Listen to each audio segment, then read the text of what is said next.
جو ہے وہ لگا دیا ہے اللہ کے دین کے لیے. اگر لگائیں گے نہیں تو دین غالب کیسے ہو جائے گا؟ خود بخود تو نہیں ہوگا، آسمان سے تو نہیں ٹپک پڑے گا دین. اللہ فرشتے تو نہیں بھیجے گا دین غالب کرنے کے لیے، غالب تو آپ کو کرنا ہے.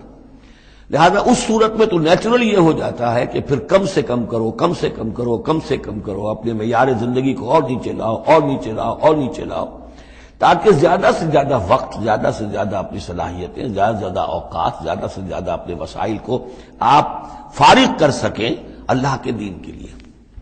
لیکن اس حالت میں یہ جو ہوتا ہے یہ کسی رہبانیت کی وجہ سے نہیں ہے. جیسے کہ صحابہ کرام نے سختیاں جھیلی، بھوک برداشت کی، گھر بار چھوڑے، لیکن وہ کسی رہبانیت کے نظریے کے تحت نہیں تھے. وہ ایک مثبت جہادی نظریہ ہے، جد و جہد، انقلابی جد و جہد. اور اس انقلابی جد و جہد میں تو دنیا میں جو بھی کوئی آئی ہے پارٹی، ریولوشنری پارٹی، اسے یہ سختیاں جھیلنی پڑی ہیں، چاہے وہ کمیونسٹ ہو یا کوئی اور ہو. انقلاب تو اس کے بغیر آتا ہی نہیں ہے. البتہ اگر دین غالب ہو گیا، قائم ہے، اب گویا کہ جو ریاست ہے، اسلامی ریاست ہے، نظام خلافت ہے، اب آگے دین کو پھیلانا اور عام کرنا اور مزید اس کے غلبے کی جد و جہد کی توسیع جو ہے یہ ریاست کے ذمہ آ گئی.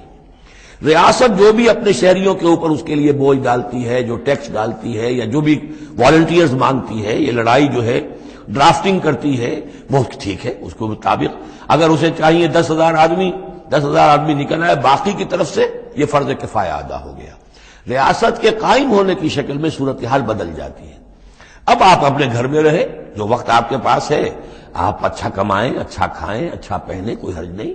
آپ اپنے بچوں کو بھی اچھا کھلائیں، حلال سے کمائیں، اچھا کھلائیں. کوئی اسی طریقے سے کوئی آپ کو علمی کوئی آپ کا پرسوٹس ہیں، اکیڈیمک پرسوٹس ہیں، ان میں لگے.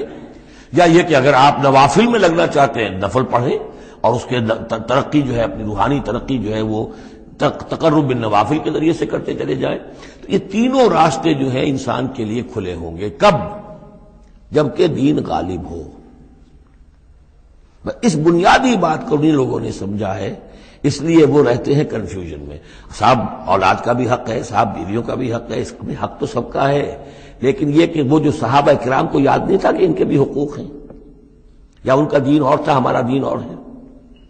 کیا حضور کو پتہ نہیں تھا کہ میری ازواج مطہرات کے بھی دین ہے، ان کا بھی کیا بھی حق ہے؟ انہوں نے ذرا اپنے نفقے کے اندر اضافے کا مطالبہ کیا تو گویا کہ ایلا کا معاملہ کر لیا، گویا کہ طلاق کی دھمکی دے دی. یہ کیوں ہوا؟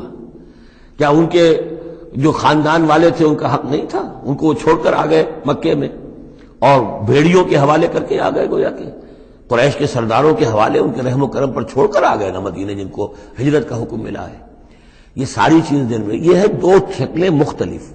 ایک ہے دین مغلوب ہے تو پہلا فرض ہے یہ کہ دین کو غالب کرنے کی جد و جہد کرو، ایک جماعتی زندگی کے اندر منسلک ہو کر تن من دھن ان صلاتی و نسکی و مایایا و مماتی للہ رب العالمین. کم سے کم نکالو اپنے لیے، کم سے کم. اب ظاہر بات ہے اس میں تو پھر کم سے کم پر ہی گزارا کرنا ہوگا. صرف سبسسٹنس لیول جس کو کہا جائے، اپنے آپ کو برقرار رکھنے کے لیے، تاکہ جسم اور جان کا رشتہ تعلق جو ہے برقرار رہے، کام کر سکے آدمی. ہاں جب دین غالب ہو جائے اب مسئلہ بالکل مختلف ہو گیا ہے. اب ریاست ہے اور ریاست نے اپنی فوجیں بھی رکھی ہوئی ہیں، جو بھی ذرائع ہیں. ہاں جب بھی ضرورت ہوگی وہ شہریوں کو بلائے گی، اس وقت حاضر ہونا فرض ہو جائے گا. لیکن ورنہ عام حالات میں ریاست اس فرائض کو ادا کر رہی ہے. مزید توسیع دعوت دین کی اور غلبہ دین کی وہ ریاست کے ذمہ ہے. اسلامی ریاست ہے، نظام خلافت ہے.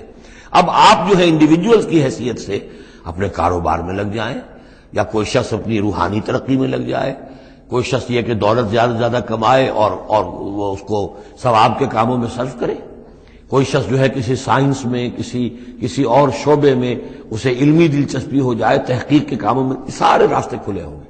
اس صورت میں اچھا کھانا، اچھا پہننا کوئی حرام شے نہیں. تو جبکہ رہبانیت اس حالت میں بھی اس کے لیے کوئی گنجائش نہیں چھوڑتی. تو یہاں اس کی نفی کی جا رہی اس رہبانیت کے نظریے کی. قل من حرم زینت اللہ التی اخرج لعبادہ، کہیے ان سے پوچھئے کس نے حرام کی ہے وہ زینت جو اللہ نے نکالی ہے اپنے بندوں کے لیے، والطیبات من الرزق، اور کس نے حرام کیے ہیں پاکیزہ کھانے کی چیزیں. قل ہی للذین آمنوا فی الحیات الدنیا، کہہ دیجئے یہ تمام چیزیں دنیا کی زندگی میں بھی اللہ تعالیٰ نے تو اہل ایمان ہی کے لیے بنائی ہیں. خالصتا یوم القیامہ، ہاں دنیا میں وہ کفار کو بھی دے رہا ہے، تم بھی کھا پی لو، برت لو، یہاں پہ جو کچھ کرنا ہے. اس لیے کہ آخرت میں تمہارا کوئی حصہ نہیں ہے، البتہ آخرت میں جا کر یہ تمام اچھی چیزیں خالصتاً یوم القیامہ، قیامت کے دن تو یہ خالصتاً جو ہے اللہ کے اہل ایمان بندوں کے لیے ہو جائیں گی، پھر کافر کو کوئی شے نہیں ملے گی۔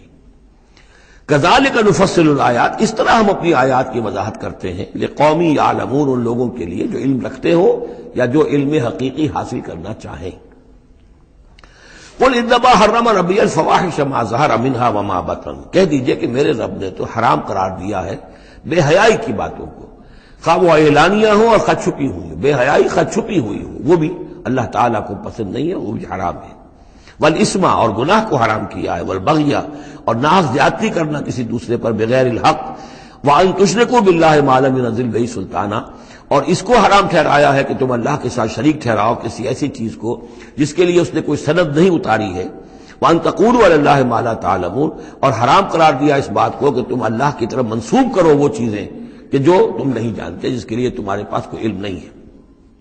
وَلِكُلِّ أُمَّةٍ أَجَلٌ، ہر قوم کے لیے، ہر امت کے لیے ایک وقت معین ہے، یعنی جب بھی کبھی کوئی رسول ہم بھیجتے رہے ہیں تو ایک مدت ہوتی ہے، اس وقت تک اس کو مہلت ہوتی ہے قوم کو کہ وہ رسول کی دعوت سے استفادہ کر لے اور اپنے دلوں کو، اپنے باطن کو منور کر لے، صحیح راستے پر آ جائے۔ اس سے پہلے عذاب نہیں آئے گا، خواہ یہ کہ اہل ایمان تو چاہیں گے کہ جھٹپٹ عذاب آئے، اس لیے بہرحال مسلمان اہل ایمان وہ بھی انسان ہوتے تھے، چکی کے دو پاٹوں کے درمیان پس رہے تھے تو کبھی کبھی خیال آ جاتا تھا کہ اب اللہ تعالیٰ کیوں انہیں اتنی ڈھیل دے رہا ہے، یا ابو جہل کو اتنی ڈھیل کیوں دے دی ہے کہ اس نے حضرت سمیہ رضی اللہ تعالی عنہ کے ساتھ یہ سلوک کیا، ابو جہل کو کیوں اتنی ڈھیل دے دی ہے کہ اس نے حضرت یاسر کو شہید کر دیا رضی اللہ تعالی عنہ۔ لیکن یہ خیال تمہارا اپنی جگہ ہے، ہماری حکمت اپنی ہے۔ ہماری حکمت کیا ہے کہ جب رسول ہم نے بھیجا اس قوم کے لیے ایک اجل معین کر دی، اس اجل سے پہلے عذاب آئے گا نہیں، ہاں جب وہ اجل آ جائے گی پھر وہ رکے گا نہیں، اس کے اندر اندر معاملہ انہیں طے کرنا ہے، ادھر یا ادھر۔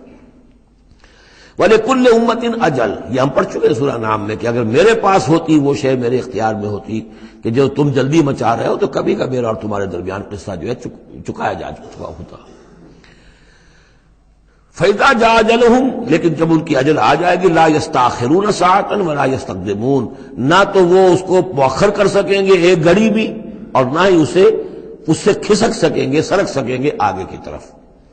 یا بنی آدم اما یاتینکم رسل، اب یہ وہی آیت آ گئی جو سورہ بقرہ میں بھی آئی تھی، فاما یاتینکم منی ھدی فمن تبع ھدایا فلا خوف علیہم ولا هم یحزنون والذین کفروا وکذبوا بآیاتنا اولئک اصحاب النار هم فیہا خالدون۔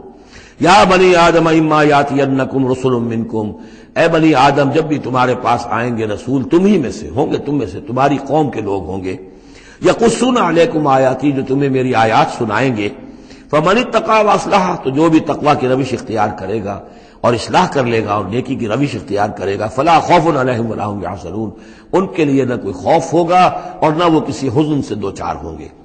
والذین کذبوا بآیاتنا واستکبروا عنہا، اور جو ہماری آیات کو جھٹلائیں گے اور تکبر کی بنا پر انہیں رد کر دیں گے، استکبروا عنہا، استکبار کی بنیاد پر، تکبر کی بنیاد پر رد کر دیں گے، اولئک اصحاب النار هم فیہا خالدون، وہ جہنمی ہوں گے اور رہیں گے ہمیشہ ہمیش۔ فمن اظلم ممن افترى علی اللہ کذبا وکذب بآیاتہ، پھر وہ اس شخص سے بڑھ کر ظالم اور کون ہوگا جو اللہ کی طرف کوئی غلط بات منسوب کرے، افتراء کرے اللہ کی طرف، اور یا اللہ کی آیات کو جھٹلائے، یہ دونوں ہم وزن ہیں۔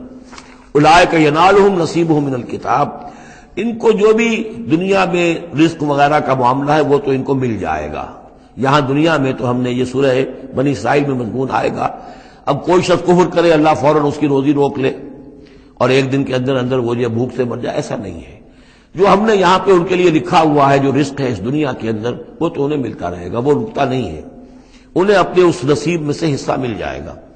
حتیٰ اذا جاءتہم رسلنا، ہاں پھر جب ہمارے فرشتادے، ہمارے بھیجے ہوئے فرشتے ان کے پاس آ جائیں گے، یتوفونہم، ان کو قبض کرنے کے لیے، قالوا این ما کنتم تدعون من دون اللہ، تو وہ کہیں گے کہاں ہیں وہ جن کو آپ پکارا کرتے تھے اللہ کے سوا، جن کو ڈنڈوت کرتے تھے اور جن کے سامنے متھے ٹیکتے تھے اور جن سے دعائیں کرتے تھے اور گڑ گڑاتے تھے۔